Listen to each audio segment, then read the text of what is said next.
Blessed be the name of the Lord. Thanks for joining me. This is the last chapter in Romans, and here Paul goes through a list of about 26 names of individuals that he's in contact with, who've worked with him. And so we find that Paul doesn't work in isolation. He's definitely someone who works well with others and works well in a team. You know, when you're applying for jobs and so on, one of the things people want to know, can you work in a team?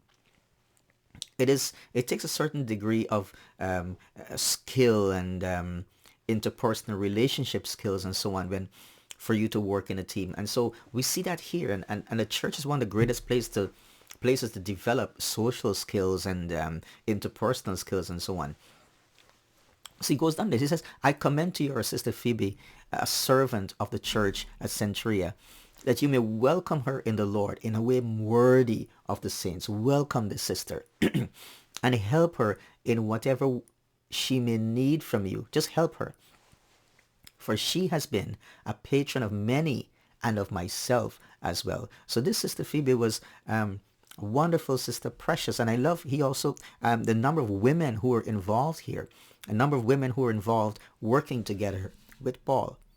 It says, welcome her in a way that's worthy and help her, whatever help she needs, whatever you can help her, you do that. She's been a patron to many. Then he goes on, he said, greet Prisca and Aquila, my fellow workers in Christ Jesus. These husband and wife team, they were tent makers, and Paul was in close contact with them and worked together with them.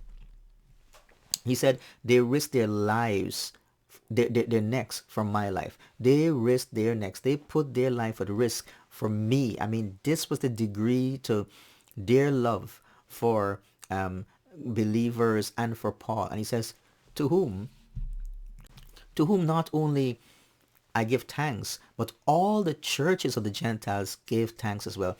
So Prisca and Aquila, they were very much involved in the work, devoted to the church, devoted to the other believers. They were well known. They were popular because of their commitment, their consecration, and their sacrifice that they gave to the work of the Lord. Thank God for these people.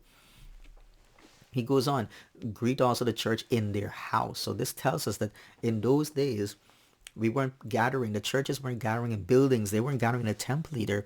They were gathering in houses. And so these were house churches. Greet also the church in their house. Greet my beloved Epaenetus, who was the first convert to Christ in Asia. So we know who the first convert was there in Asia. It says greet him also. And then greet Mary, who has worked hard for you. Another individual, Mary, someone who's hardworking, working for the church, working on behalf of the saints. Greet Andronicus and Junia, my kinsmen and fellow prisoners. So here were two persons who were in prison with Paul. He says they're well known to the apostles, and they were in Christ. They were in Christ before me. So these were two other persons who were prisoners, and also they were of great service to Paul. We'll continue going through this list here.